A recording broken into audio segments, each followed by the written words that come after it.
It is my distinct pleasure to introduce John Baugher, Eric Baugher. His Ph.D. and he's the program manager at the Center for Contemplative Mind Society in Northampton, Massachusetts. And I wanted to bring you a book that they actually have put out about contemplative practice in higher ed, but you can borrow it from me if you want. Hi, Lena. The mission of the center is to transform higher education by supporting the use of contemplative practices and perspectives to create active learning and research environments that look deeply into experience and meaning for all in service of a more just and compassionate society, which we truly, I shouldn't get political, but we certainly do need. Current programs of the center focus on assessing the impact of contemplative pedagogies on student learning, building contemplative communities in higher education, and contemplative practices and the future of higher education. And John, we were chatting a little bit before, and he talked about they may even be talking about sort of institutional membership, so we may be sort of looking at that at least. Over on the table, I'll let John talk to you about the papers that he put down, but I actually put together a 3-page sort of handout that gives you the website of the Center for Contemplative Mind in Society. And then Vanderbilt has a whole bunch of stuff on how they support as a college contemplative pedagogy. So they have a whole bunch of websites and connections and recommended readings, as well as on the center's website, they actually have syllabi archive that will show how they have put contemplative pedagogy into anything from art, Asian studies, sociology, social work, psychology, and the sciences as well, across the board. So I think, John, you may talk about that a little bit more too. So there's just a really insurgent of information out there, but also a feeling that we need to be going in this direction.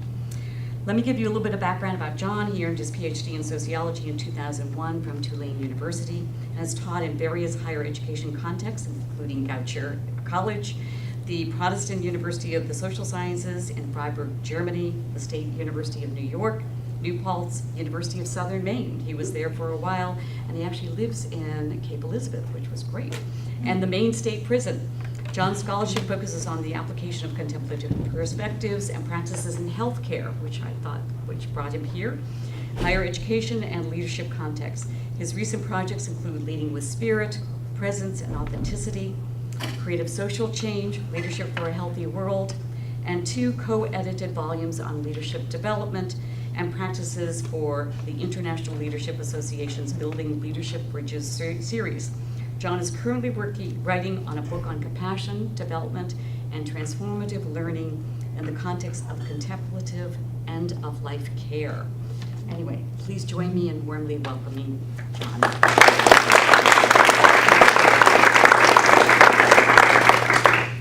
So happy to be here. I'm sitting, you're sitting. I thought I would sit with you.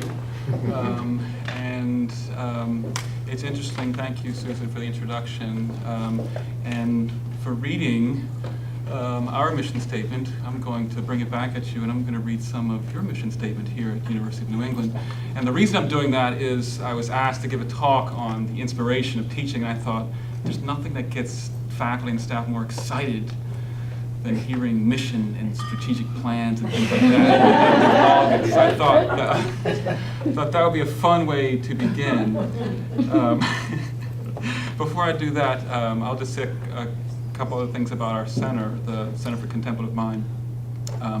So we just had so we have a network, I think we're around 900 members now. And these are faculty and staff in student life, faculty development, various contexts in higher education, positions in higher ed, that across disciplines. So this isn't largely representing in humanities, but also we some doctors, some folks in healthcare that are in our network. And so our events are unlike events I had experienced as a professor of sociology when I would go to a sociology conference. So where I'm talking to my people, and in fact, I've discovered this was my people here. what we often talk about in higher education. I know interdisciplinarity is very important here at UNE, and that's what we are, an interdisciplinary group of folks who are like-minded, and we learn quite a bit from each other by seeing the commonalities across what we're doing in different contexts. So it's international, it's largely in the US, but folks from Canada and in Europe and Australia, I think, is where we're covered at the moment. So we just had a summer session on contemplative pedagogy 2 weeks ago at Smith College, which had 102 participants, which has grown quite a bit. When I participated in that in 2009, there was about 34 of us. So it's grown quite a bit.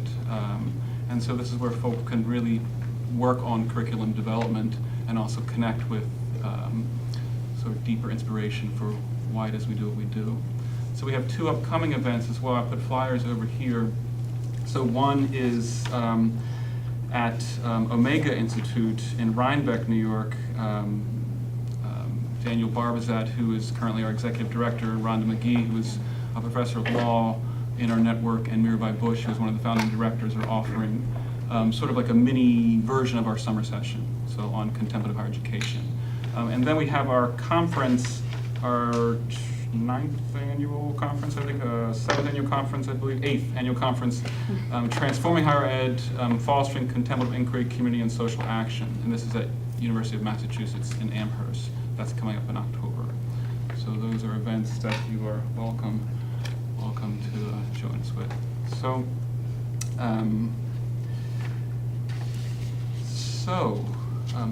intentionality is quite important when we talk about contemplative education. And my talk today is care, contemplative seeing, and the joy of teaching. So I'll be talking some about each of those: care, contemplative seeing, and somewhat on the joy of teaching. And I'd actually like to begin by having you, if you would do this with me, to take just a minute to reflect on your time as a student. For such an exercise, if it helps often, so I just will pose a prompt to you, and if it helps to close your eyes, great. But if we just might consider this prompt. So I ask if you would call to mind a memory that you have had as a student. So in grad school, in college, high school, as far back as kindergarten, just whatever might come up for you, when you experienced the care of your teacher or a staff member at your school.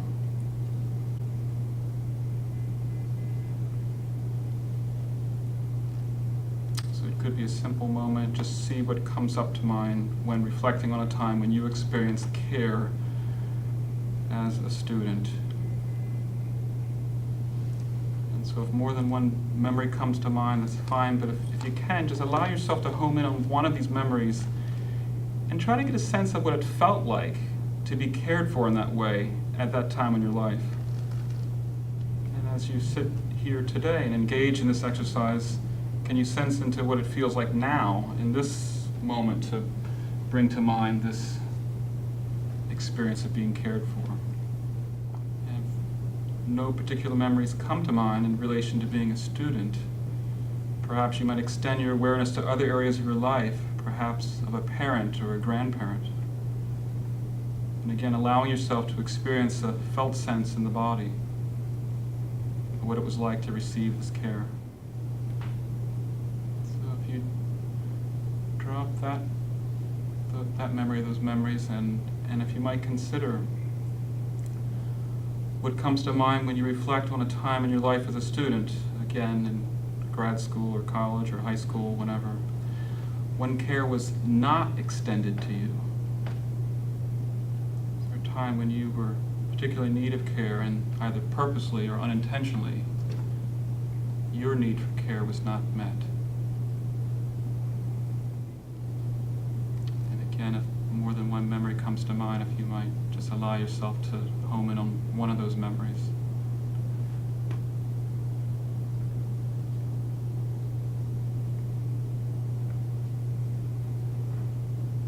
And knowing what's right for you, but perhaps seeing you can remember what that felt like to not receive that care. So dropping that memory, those memories as well, and just maybe taking a deep breath or two and opening your eyes when you're ready and returning to the space here with each other.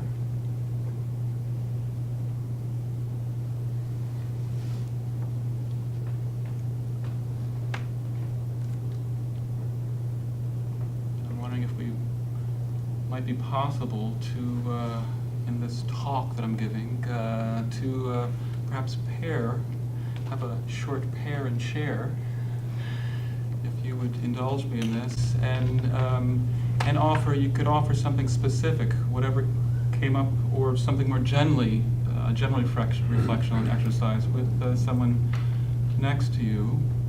And I will have an imaginary timer, so I'll offer a minute each, and so if you decide who will speak first. And if you're listening, just allow the person to speak, and so there won't be discussing what you're saying, it'll just be receiving what the other offers. And I'll ding a dinger, timer, and then allow the switch and then the other person to speak. So if it's possible to pair in some way, that would be great. Okay, wonderful. So you know, isn't that wonderful when you're in the classroom and you don't, like the students are so engaged, isn't that spectacular? You don't want to butt into what's going on there, and you feel how superfluous you are. It's wonderful, that engagement. So thank you for engaging in that with yourself and with your partner and with all of us here. So I would just ask to reflect. I'm just wondering. So first, as we continue this afternoon, if you would just allow those memories, your own and what your partner share with you, to sort of hang out with you as we listen to some conceptual tools I'll offer and some stories of some of my students speaking. I'll bring their voice in and just sort of see how they might relate to what's offered. And I would ask, I wonder, to what extent do we draw on such memories as inspiration for our teaching? So in the sense of we wanted to give back, right, the goodness that was given to us, or perhaps that we have some formative experiences that were quite painful, perhaps unintentional, and we want to offer something other than that. So I know that's true for myself, so I'm just offering that up as a reflection. So some years ago, as I was working through some of the ideas around this talk, I spoke with my father-in-law, who is a retired sociologist. So I was speaking with him about the centrality of care to my work as a sociologist, as an educator, as a researcher of end-of-life care, and also in terms of service of what I do in the world. And he would have none of this. He let me know that sociology is not about pandering to students' emotions. This is about critical thinking. And so this kind of skepticism about the place of care in higher education, it can take different forms.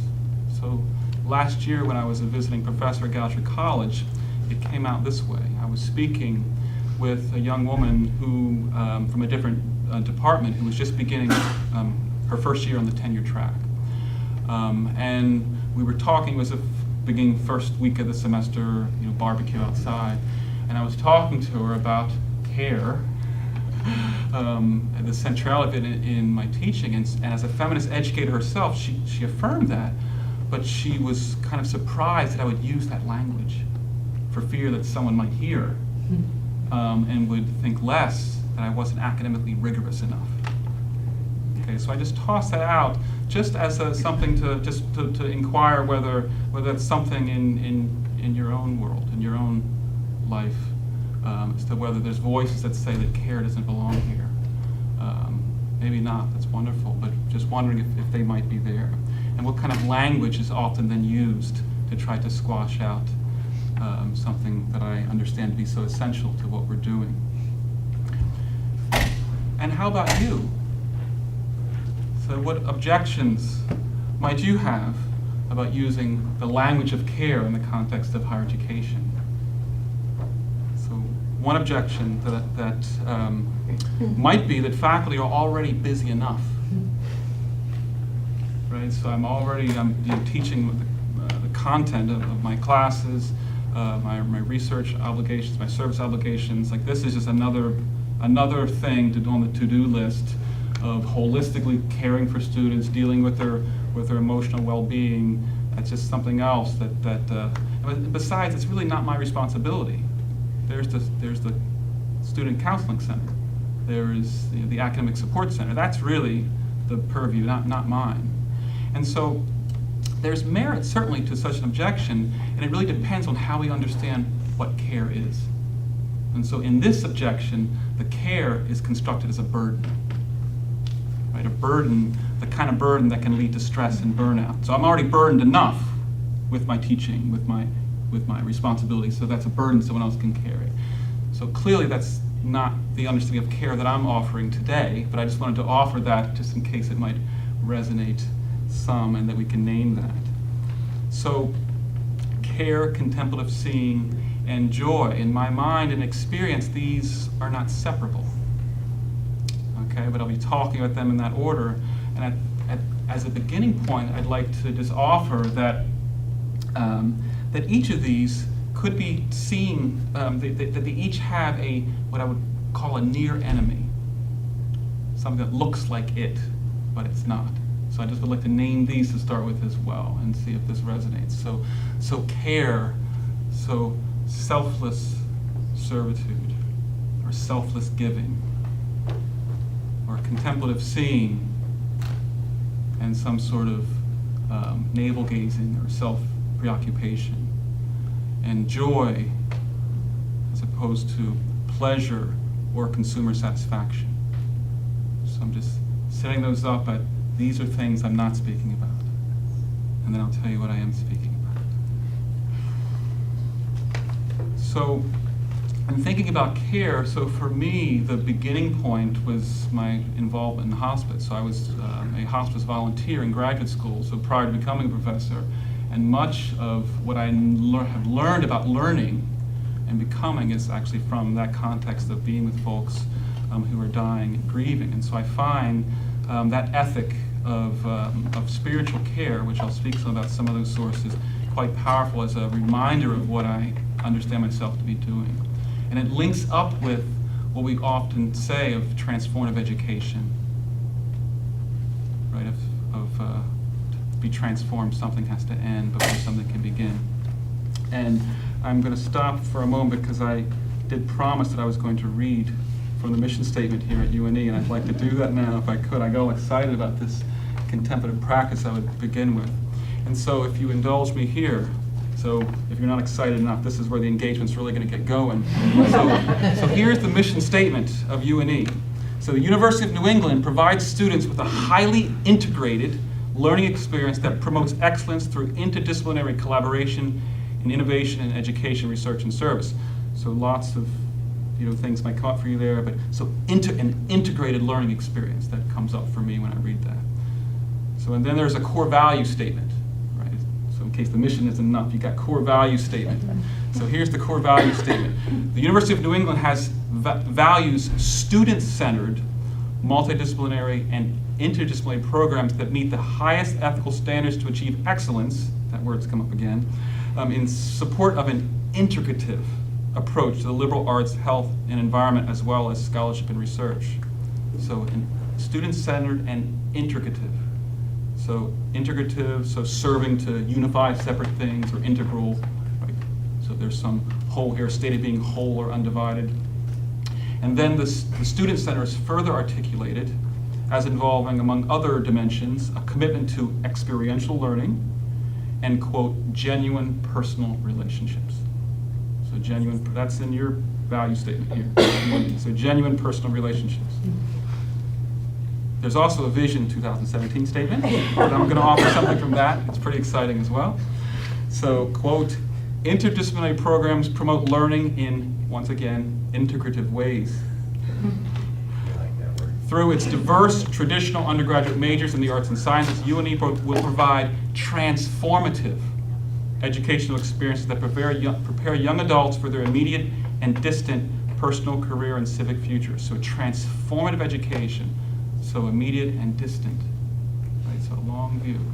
I mean, this is starting to sound like the mission of my organization. That's why I'm getting all excited here. We're not done yet, because now I'm going to read, under that Vision 2017 statement, there's some strategic initiatives. So I'm going to read one of those. And this one, I love this right here. So at the university, I want to work at the University of New England. At the University of New England, everything we achieve centers on learning. And here's the understanding of learning. Learning and personal growth thrive in a culture that supports health and wellness of body, mind, and spirit, and a commitment to the environment.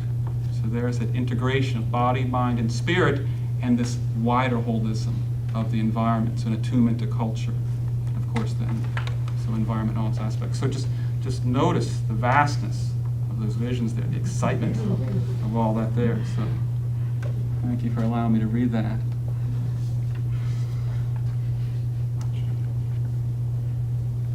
Wonderful intentions expressed there. Wonderful intentions that can inspire our work. So in the understanding of care that I want to offer, so I'm drawing on two sources. So one is a feminist philosopher, Nell Noddings, who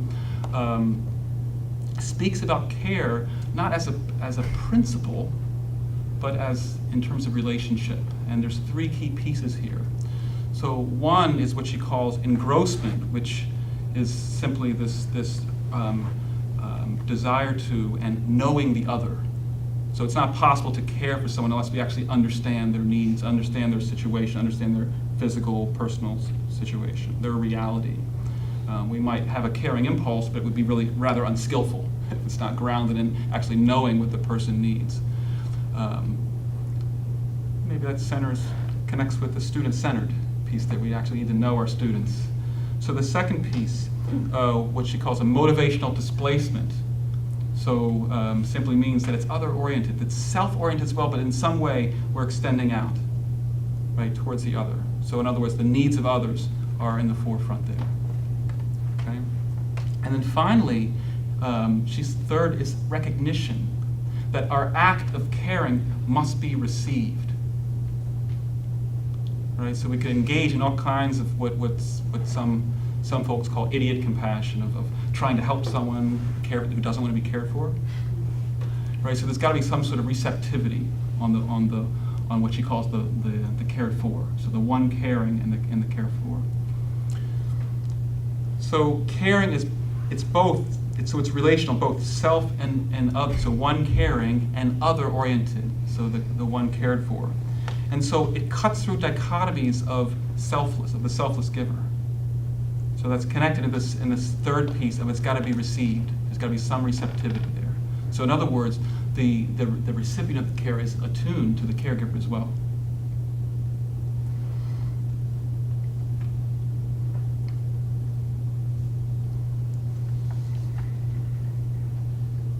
So if we take words like self-compassion and self-care, in some sense they're a bit redundant, right, with this understanding of care, because the care is in that relationship.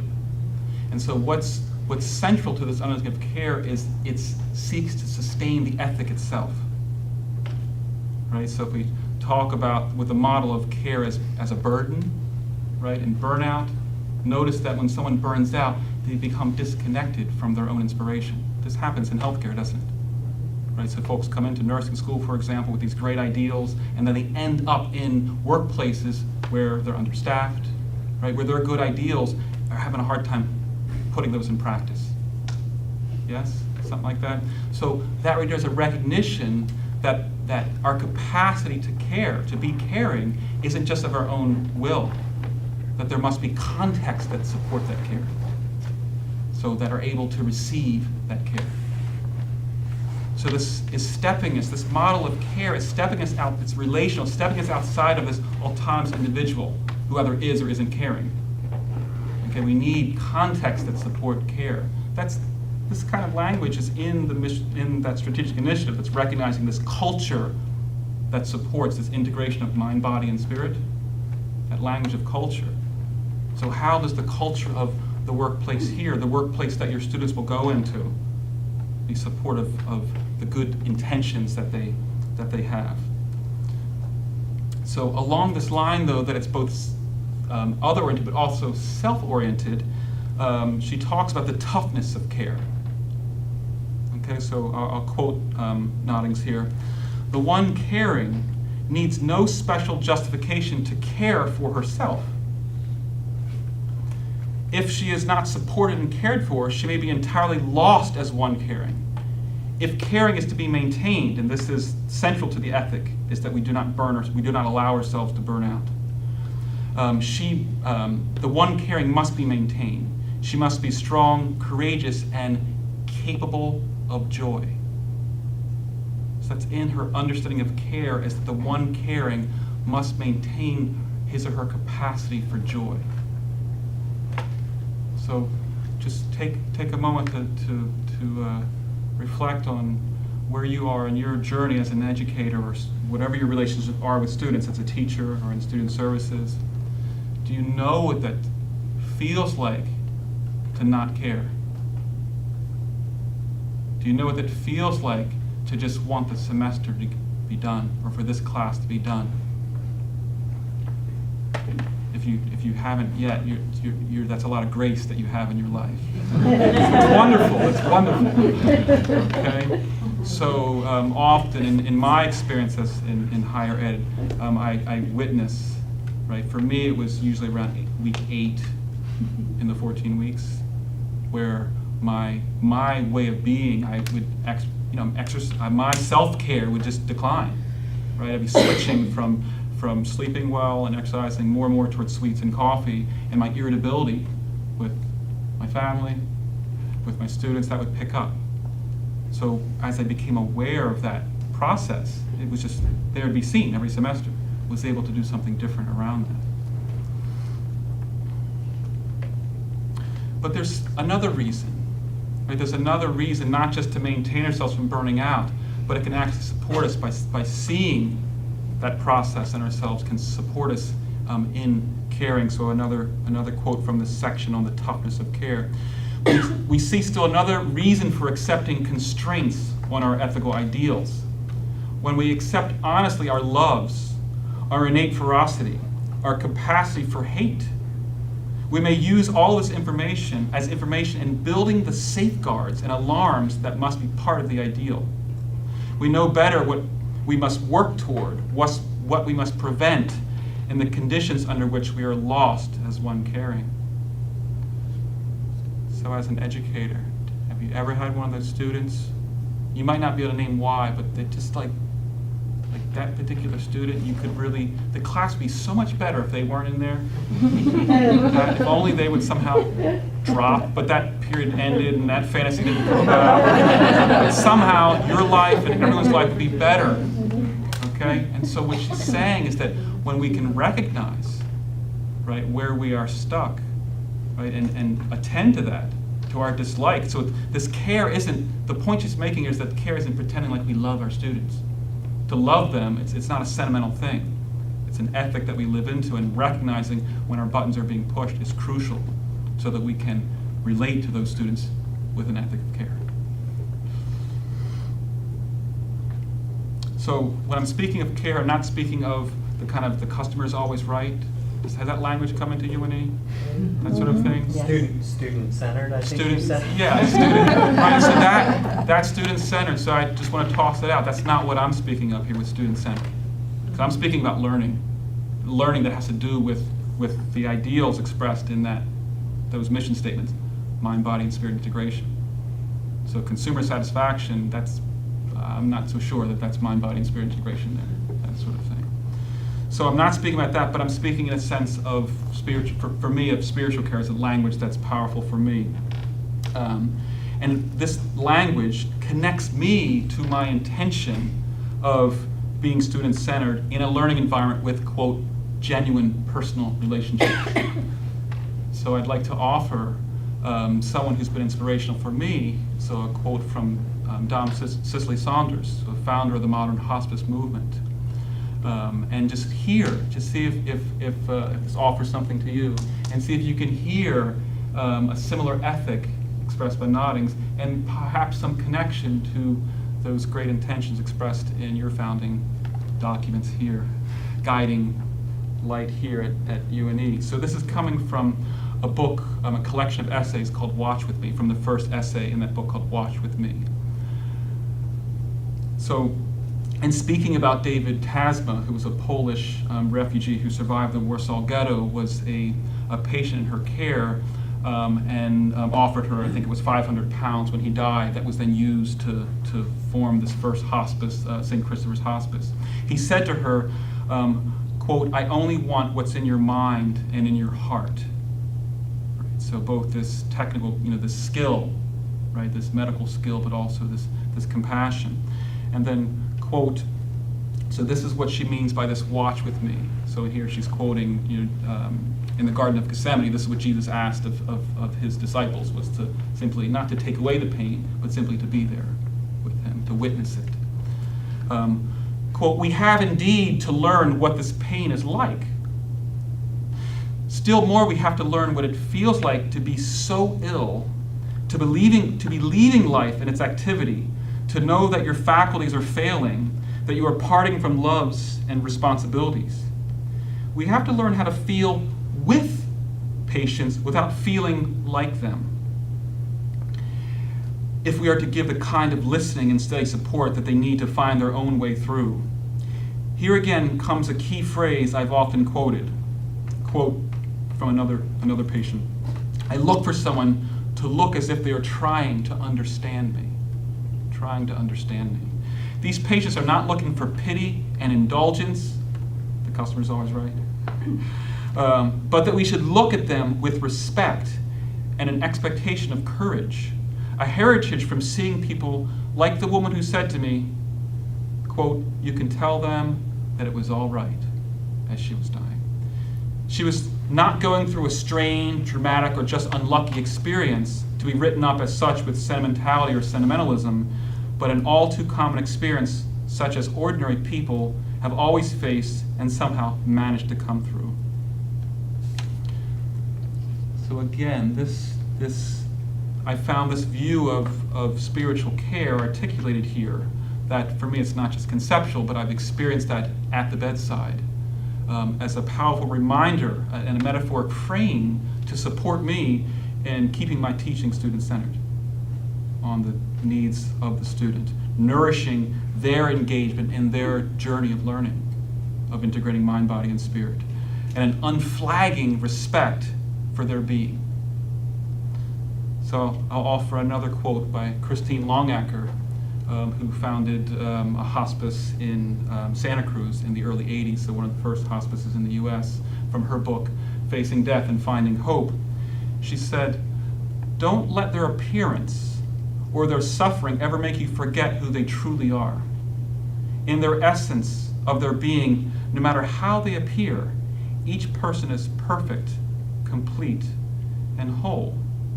So she's talking, like Cicely Saunders, talking about folks at end of life, and I'm saying that mindset for me of seeing students in this way, right? So I'm here to support their learning, and if I can also see them as already whole, right? Much like you were sharing and pairing, and I'm just here. You're quite whole in what you're doing.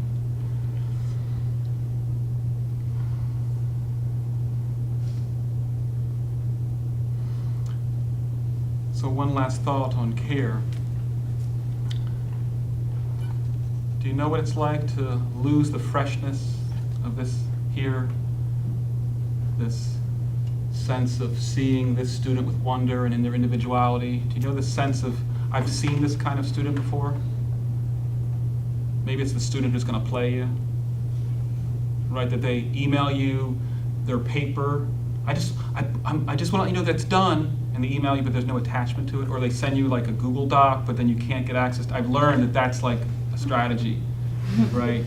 Because they're buying themselves another hour to work on the paper. You know what that's like? That kind of student who's doing that to, whatever it might be, whatever the trigger for you might be. Okay? Or, these students these days, they just don't do the reading. Right? These kind of, like what kind of complaints, help me out here, what kind of complaints can we come up with about students? Or already alive, perhaps, in your workplace, that you say or hear others saying? What might they be? They don't pay attention. They don't pay attention. They're glued to their technology. Right, right. They're always on it. They're just Yes. constantly, whatever it might be, like all kinds of complaints. And so, what I want to offer here is, can we hold on to this view of seeing students in their wholeness, and seeing this encounter with them as a place for learning for all. So part of the description of the talk is I would offer you some practices that would help you, sort of thing. So I'm trying to offer some of that in terms of view. So your own mission statements, perhaps, as something that could support you. And so a former colleague of mine, Peter Kaufman, a few years back, wrote a piece called "The Zero-Sum Game of Denigrating Students." Okay, so for 4 years I worked with him, and he ended up writing a piece later about that it was a snake pit is the language that I would use to describe that department that I was in. And he wrote about how faculty in the department just were constantly complaining about students. Okay, and he got sick of hearing it. And so he wrote this piece, right? He wrote this piece that talks about, with a similar, he's drawing on different resources, but an ethic of education as relational. And that any relationship that's founded on disdain, right? Yeah. Right, I mean, if you know of what's his name, Gottman, I can't remember his first name, the Love Lab, right? He brings couples into his lab, and has them just argue. It doesn't matter. Just talk about some place where you're stuck in your marriage, and he can predict with some 92% accuracy who's going to get divorced within 5 years, because there's the 4 horsemen, and contempt is one of them. Okay, so Kaufman. So I'm adding that, but Kaufman's saying that this contempt, this is a recipe for disaster. And so what he offers is he draws on what's called lojong, or mind training. It's a Tibetan Buddhist practice of mind training where we can use its 59 slogans, and one of them is be grateful to everyone. Okay? Now, it's not to pretend like you love the person, but instead, those folks that irritate us are pointing out exactly where we're stuck. In other words, they're offering to us a great place for our own learning. Okay, so I'm just offering that here. When we find ourselves losing that freshness, when we find ourselves not seeing students in their wholeness, becoming irritated with them, so let's not pretend like we're not, but can we turn it around and learn something about our own teaching, about how our own pedagogy might not be working, something like that. And can we drop our own perfectionism and our own grasping after getting the A, that every student likes us. And if they don't, there's something wrong with them, right? And instead, right, have some self-compassion there, and also willingness to see where we might be in needing of learning to improve our craft of teaching. So contemplative seeing. Contemplative seeing. So I'd like to begin by talking about kindergarten. So the German word Kindergarten, it literally means a garden for children. Isn't that just wonderful? So, I mean, let's just pause for a moment to reflect on that. Right, on a garden for children. And what kind of this metaphor, what sort of attentiveness that implies. So earlier this month, when I was at the summer session in Contemplative Pedagogy at Smith College, I brought some produce from my garden to share with some folks, and so I had some from Cape Elizabeth. Maine is the way life should be. Let's just embrace that. So I brought some tomatoes and cucumbers and then some of the carrots, wonderful little carrots. And so I was sitting at breakfast, or I was in line getting breakfast with a dear friend and colleague in this work, Rhonda McGee, who's a professor of law at University of San Francisco and was our first keynote speaker that first day. So at breakfast, I'm noticing that she's having a hard time finding something to put on her plate. She took a hard-boiled egg. So I said, well, Rhonda, what do you like to eat for breakfast? And she likes to have a bowl of kale. So I said, well, I don't have that, but I've got some other goodies. So I went to my dorm room and offered her some tomatoes and a cucumber and some carrots that she had for breakfast there. Well, then she was the speaker, half an hour later, and she was just, expressing this gratitude for this community that this guy, John, the program manager at the center, had given me a tomato this morning that he grew himself in his garden, and with a sense of humor, but with seriousness, I interrupted her, and I said, I didn't grow that thing. It grew itself. It's like, it's magic. I mean, it literally is magic. You just plant these seeds, you just put the seed in the ground, and then you care for it, right? You attend to its needs. It needs, right? What it needs. And you're drawing on the work of those worms, those red wigglers are doing their work. There's all these folks are doing their work, right? So it's just a garden of care that this comes about.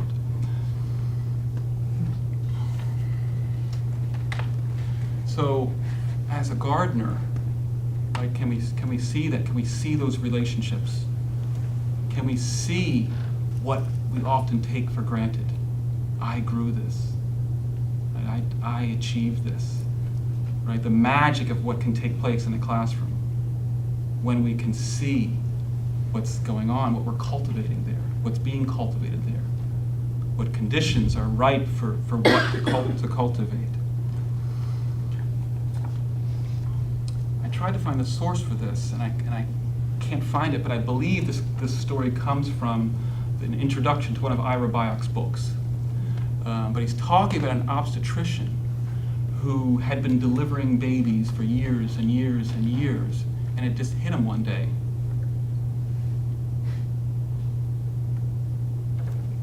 That this right here was the first face that this being that just came into the world. At that moment, that this is the beginning of this particular journey begins. Right, so this awesomeness. So for it just, there was some like duh kind of moment in his life where I just realized, right, came to see what was really happening. It's not like he was doing anything differently, but he was able to recognize that encounter with the face.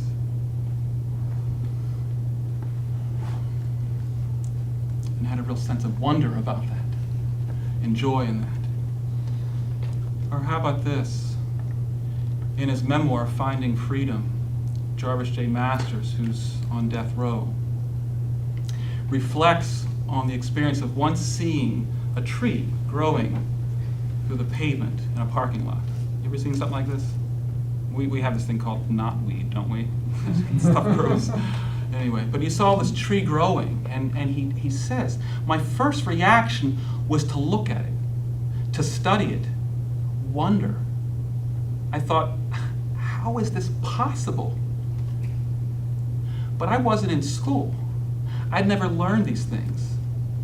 I smashed that little tree because I knew I'd never go to school. There was no room for wonder in my life.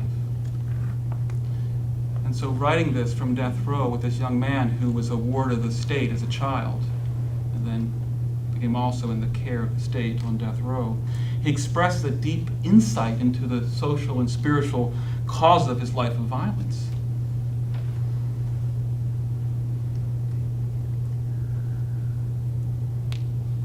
Do we know that kind of violence when there's no place for wonder in our lives? The violence of just wanting the semester to end. We just want it to die. We want that tree to die. We want the class to come to an end.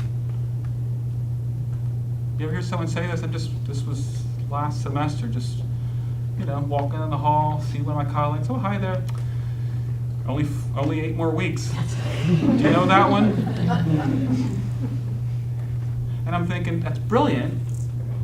Some years ago when I was interviewing this hospice volunteer at the Zen Hospice Project in San Francisco, she expressed this insight that what she had learned from being with folks at the end of life is that we're all counting, we're all taking our last breath. Some of us just haven't started counting yet, So I just find it amazing when we, who are supposedly living, are trying to kill time.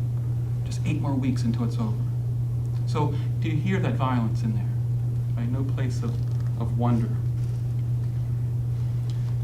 So this contemplative seeing I'm drawing here on a book by Christopher Dustin, a philosopher and art historian, Jody Ziegler. Their book, it's called Practicing Mortality, Art, Philosophy, and Contemplative Seeing. And what they do is they look at the work of Thoreau, of Akakuru, Book of Tea, Heidegger, Plato, others, and are seeing so what is common, they're suggesting, Eric's Sloan, so Americanist, across their work is a reverence for a cycle of life. That what they've offered, that the wonder, we've lost wonder because we've lost our capacity to see our own mortality. Okay, so think about that in terms of our own teaching, that we have these cycles of life. Each semester something begins and something ends. Right? So something's beginning and something is dying. Can we see that this garden comes and then it's going to dissolve? So what's crucial here, I would suggest, is how we see the world, whether it be contemplative seeing or any other kind of seeing, is that we cultivate that. That's what they're arguing, they're suggesting, is that the way we see the world is just, it's not a given, we cultivate that. So a sense of wonder, Jarvis was saying he never cultivated that in his life and knew he never would. So or to quote my colleagues Dan Barbasat and Mirabai Bush in this book that Susan was referring to, Contemplative Practice in Higher Education, quote, everything is education. Every action, every interaction is an opportunity for learning and cultivation. There's no such thing as extracurricular activities. Every act is cultivating something. So the question we must ask is, what is being cultivated? So I would say that right now, what are we cultivating right here? I mean, even just this setup. I'm sitting. I wanted to sit with you, right? So this setup, this was kind of right. So I'm trying to offer some care in an environment that's not totally my choosing. Does that make sense? This wouldn't be how I would have set the room up. You follow me here? So, but I'm working with you. So every time we come together with others in a classroom, in a faculty meeting, in a departmental meeting, in a talk such as this, we might ask us, what are we cultivating here? I mean, there's the work that we're doing, and then there's something we're cultivating. What are we cultivating here? Both within ourselves and between us, culturally. So, and can we come to see wonder as something that we cultivate? That reverence is something that we can cultivate.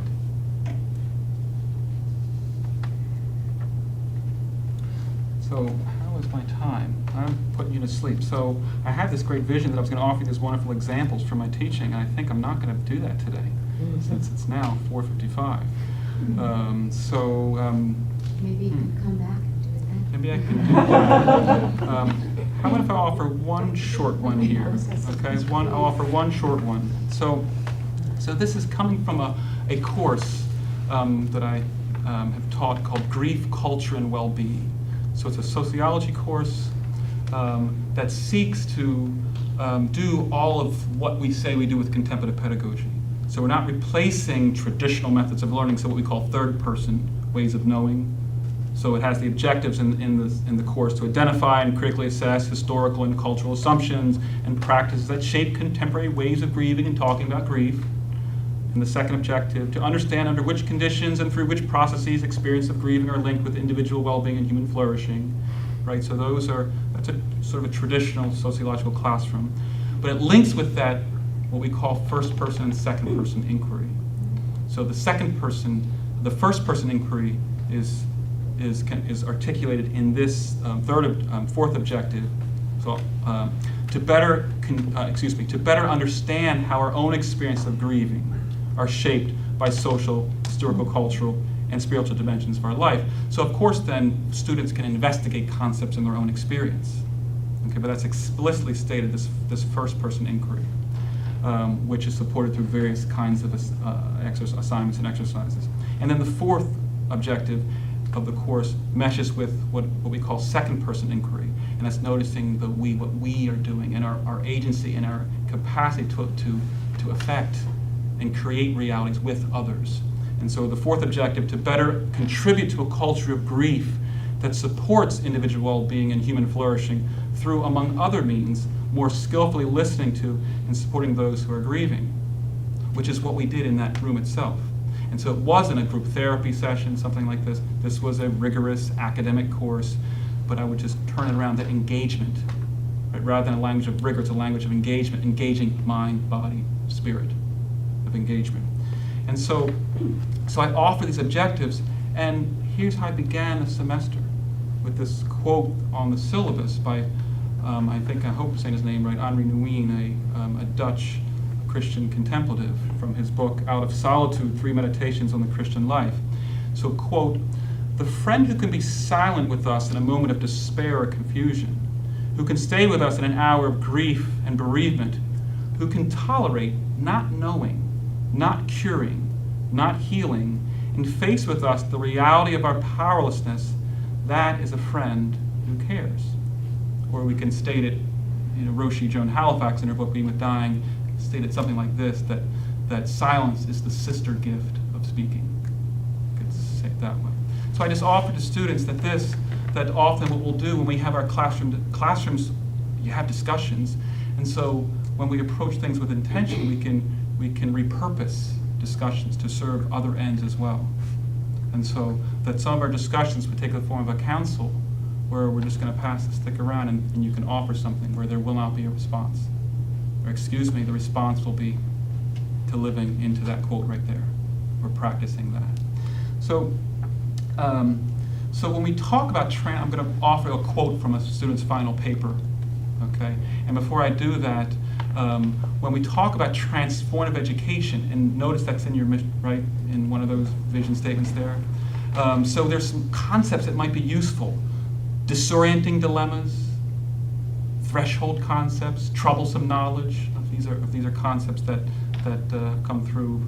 But in his writing about transformative learning, Jack Meserole speaks of several stages of learning that begin with disorienting dilemmas, followed by, quote, self-examination with feelings of fear, anger, guilt, and shame, and then a critical evaluation of assumptions.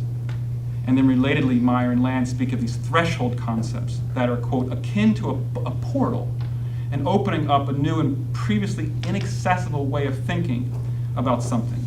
It represents a transformed way of understanding or interpreting or viewing something without which the learner cannot progress.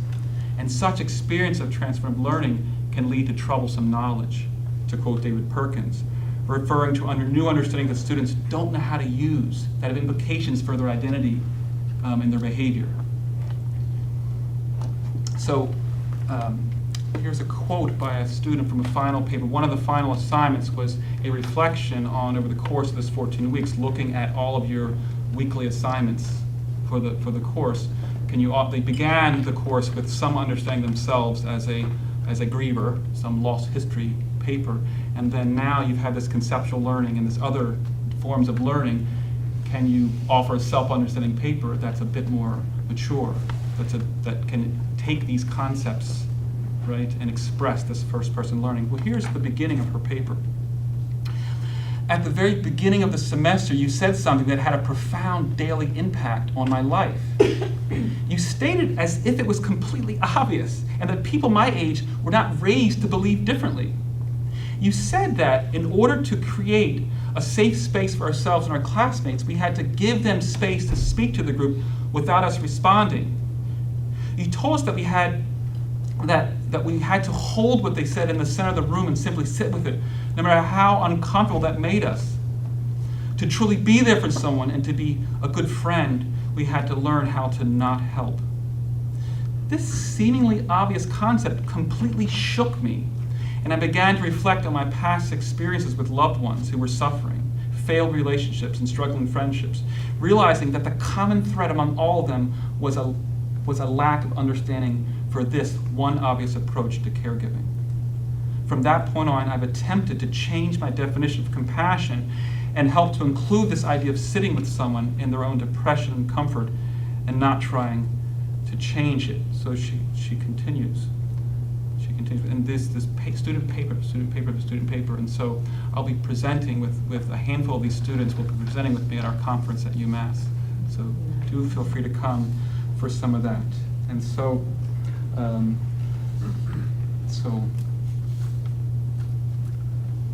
one final thought on joy. And so I don't know how to pronounce this person's name. Maybe someone here can help me, but it's from the book Flow, The Psychology of Optimal Experience. So we'll just say MC. MC. So Flow, quote, the state in which people are so involved in an activity that nothing else seems to matter. The experience itself is so enjoyable that people will do it at great cost for the sheer sake of doing it. So can you imagine my joy when students say about that class, it's the only thing that matters? And students tell me that. I hate coming to this class and it's the only thing that matters. It's the hardest thing I've ever done and it's the only thing that matters. Okay, well focus on your other classes too, please. How many of us can say that about our teaching? Right, that we're in the flow. That quote, the experience itself is so enjoyable that we would do it at great cost for the sheer sake of doing it. And perhaps more important, do our classrooms, right, because of our way of being and how we engage students, offer that opportunity for them to experience a sense of flow.